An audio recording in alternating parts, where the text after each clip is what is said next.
Ethan, Co-Intelligence, your best-selling book from the spring of last year, focuses on collaborating with AI. Has the rapid evolution of agentic frameworks since the book's publication led to any major changes in your thinking? So for example, if machines are so autonomous, do they eventually get to a point where we're not really collaborating with them at all? Or is that autonomy a natural complement? Well, so there's now a bunch of modes of coordinating with machines that are different. So with Co-Intelligence, when I wrote the book initially, AI made a lot of mistakes, it wasn't autonomous in any way, and you had to kind of do all the work yourself. That still is actually a very valuable way of working with machines. But now even that's become a little complicated because there's two ways of doing this. One is interactively, I talk to a chatbot, push back and forth. But with thinking models and agentic models taking more and more time to do work, the models increasingly, I assign a task to the AI, I use my expertise to decide what that task is, I evaluate the results, correct my approach, and if that still doesn't work, I do it on my own. And that is a really good form of co-intelligence now. And then as you're pointing out, we are starting to see some real autonomy from these machines for some tasks. So I think people will increasingly be picking among those sets of modes or just doing things alone. So things I do alone, things I do co-intelligently, things I assign to AI and assign the work, and things that happen autonomously. You clearly spent a lot of time thinking about this. Your recent cybernetic teammate paper involving a field experiment with 776 professionals at Procter & Gamble, and it demonstrates that AI often functions like a teammate as opposed to being a tool. In light of this, how should executives, how should our listeners rethink team structures and management? We have no answers to that question right now.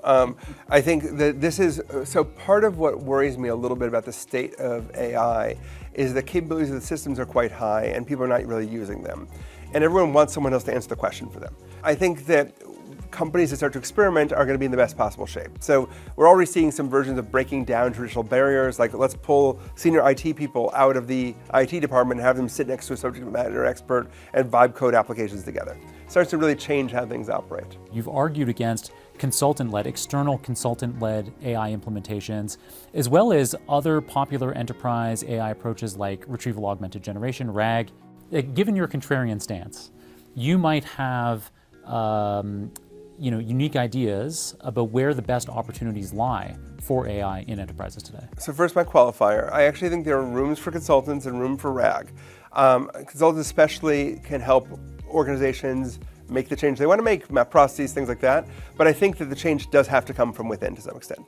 And it's important to do that work ambitiously internally and not just look at vendors. Vendors play a role, but you need to have some internal effort going on in that as well. So I say you need three things in your organization: leadership, lab, and crowd. So leadership are the C-level people in the organization who are actually deciding what incentives will encourage people to use AI, giving a vision of what AI is going to do, deciding what processes need to be altered or changed as a result. They hire consultants to help them, more power to them, but they need to be making those decisions. The crowd is everyone in your organization using these tools. You want access to advanced chatbots because it's easy for people to figure out use cases in their own area of expertise. It's very expensive to an outside person figure that out for you. So you need them experimenting. And then what do they do when they come with a result that works? That's when they go to the lab. So the lab is your group of people inside your organization who are not all from IT. In fact, most of them come from the fact that there'll be a couple % of people in your company who are just really good at AI. Bring those into the lab. They're going to be doing three things at the lab. They'll be turning around those ideas right away. Someone comes with a prompt that works well. Let's test it, refine it, and ship it out to the world.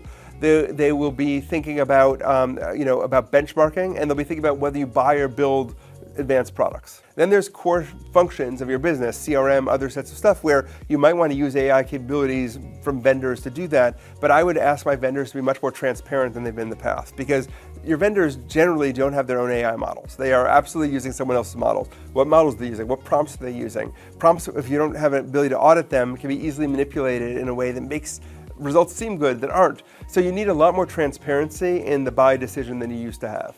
Yeah, it's interesting because you're asking them to give away some of the secret sauce, but I guess there's a balance that they need to strike if they want to get the deal with you anyway. I think we should be pushing much harder for that secret sauce, because we know enough that small changes to prompting can vastly change sycophancy, how people in your organization feel things operate. If you're using older models and not updating them, why would you let them launder models for you when some of the models are flawed? I think one way or another, this is not if your secret sauce is we are using a prompt and we are using, Gemini, that is not secret sauce. Right. Like if that's your competitive advantage, you are in big trouble. Final question for you. It's always tough to look into your crystal ball and see into the future, but given your position in the market and all of the research that you've done, you might be able to see into a crystal ball better than most of us. So what do you advise, what could we be doing today to prepare ourselves for the AI capabilities that will be available in the coming years? So I think my advice tends to be very similar, which is use these models a lot. Use frontier models, figure out what they do. I think you can bet pretty reasonably that they will get better and cheaper, right? And that means a bunch of thresholds get crossed, but you need to use advanced models. You need to use them for actual work stuff. You need to use them trying to get them to work rather than being skeptical about whether they work, and you'll learn the shape of that frontier as you go. So I don't think it's as much as like keep up with the news, but it's if the models update on their own, pick one of the big players, use their stuff a lot, and you'll figure it out.